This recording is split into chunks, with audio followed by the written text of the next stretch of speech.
Hello friends, Deepa की अतरंगी बातों की दुनिया में आप सबका एक बार फिर से स्वागत है। दोस्तों, आज मैं प्रस्तुत हूँ आपके सामने एक बड़ी अनोखी कहानी को लेकर। इस कहानी को शुरू करने से पहले मैं यह बता देना चाहूँगी कि मेरा मकसद किसी की भावनाओं को आहत करना बिल्कुल भी नहीं है। यह कहानी है शहर के जाने माने हीरों के व्यापारी की। पूरे शहर में उनका काफ़ी दबदबा था। शहर के रईसों में उनका उठना बैठना था और सरकारी कार्यालयों में ऐसा कोई भी विभाग नहीं था जहां उनका दबदबा ना हो। उनके एक फोन घुमाते ही उनके सारे कार्य पूरे हो जाते थे। आए दिन सोशल मीडिया पर उनके द्वारा किए गए चैरिटी के वीडियो वायरल हुआ करते थे। सब कुछ उनके मुताबिक चल रहा था और अगर कुछ उनके मुताबिक नहीं होता था तो वे उसे अपने मुताबिक करवा लेते थे। एक बार उन्हें लगा कि शहर का सोने का व्यापारी बड़ी तेजी से राइज कर रहा है। दिन दुनी रात चौगुनी तरक्की हो रही है उसकी। बहरहाल उन्होंने उसे भी अपने हिसाब से चलाने की कोशिश की, परंतु वे नाकामयाब रहे। अब उन्हें यह बात हजम नहीं हो रही थी। तब उन्होंने मालूम करने की कोशिश की कि इसकी सफलता का राज क्या है।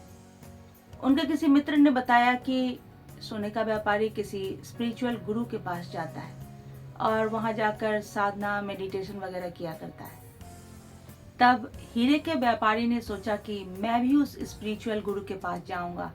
आखिर मैं भी तो देखूं सफलता का ऐसा कौन सा मंत्र है उनके पास।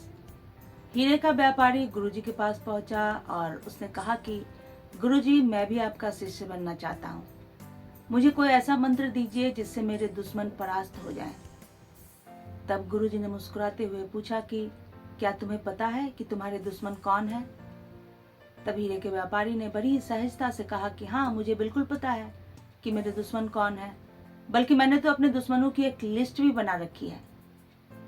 तब गुरुजी ने पूछा कि मैं फिर से पूछ रहा हूँ, क्या तुम्हें सचमुच पता है तुम्हारे दुश्मन कौन है? तब हीरे के व्यापारी ने कहा कि हाँ गुरुजी, मुझे बिल्कुल पता है कि मेरे दुश्मन कौन है। आप तो बस मुझे दीक्षा दीजिए और वैसा कोई मंत्र दे दीजिए जिससे मेरे दुश्मन परास्त हो जाए। तब गुरुजी ने कहा कि ठीक है, मैं तुम्हें दीक्षा दे रहा हूँ और साथ ही मैं जो मंत्र तुम्हें दे रहा हूँ उसका कम से कम 21 दिनों तक लगातार जाप करना।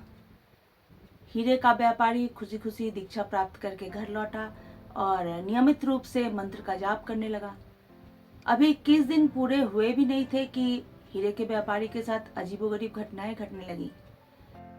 उसकी सारी काली करतूतों और गोरख धंधों की खबर सीबीआई को लग गई और देखते ही देखते उसकी संपत्ति का एक बहुत बड़ा हिस्सा जब्त कर लिया गया।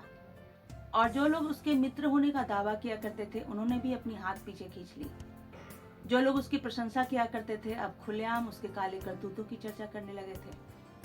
वह बौखलाता हुआ गुरुजी के पास पहुंचा और उसने कहा कि गुरुजी, मुझे तो लगा था कि मंत्रों का जाप करने से अष्ट सिद्धियां और 9 निधियां मेरे कदम चूमेंगी, परंतु यहाँ तो सब कुछ उल्टा पुल्टा हो रहा है।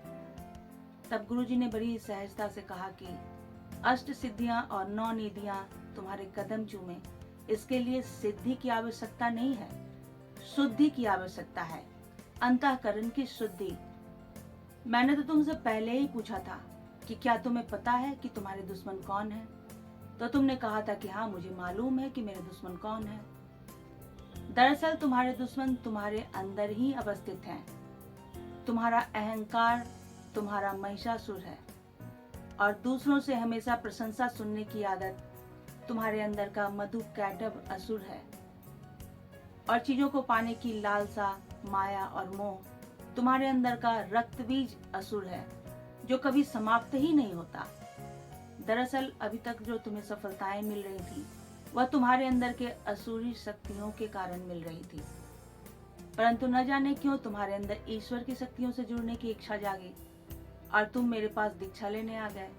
एक बात याद रखो, सिद्धि तब तक नहीं मिलेगी जब तक तुम्हारी शुद्धि नहीं होगी, जब तक तुम्हारा अंतःकरण शुद्ध और निर्मल नहीं होगा।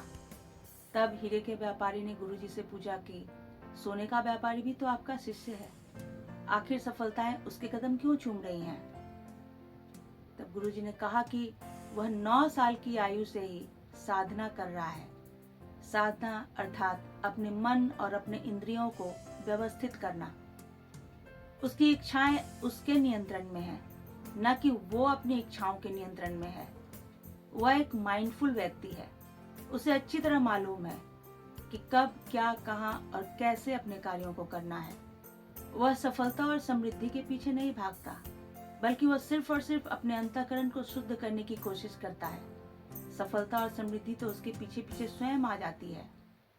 अब फैसला तुम्हारे हाथों में है। असुरी शक्तियों का सहारा लेकर फिर से धन दौलत प्राप्त करने की चेष्टा करो, या फिर अपने अंतःकरण की शुद्धि पर ध्यान दो और नए सिरे से शुरुआत करो। क्योंकि तुमने मुझे अपना गुरु माना है, इसलिए मैंने तुम्हें रास्ता दिखा दिया। अब चुनना तुम्हें है कि कौन से रास्ते पर तुम चलना चाहोगे। दोस्तों, ऐसी ही कुछ अन्य अतरंगी बातों के साथ मैं फिर से हाजिर होंगी। तब तक के लिए बाय बाय।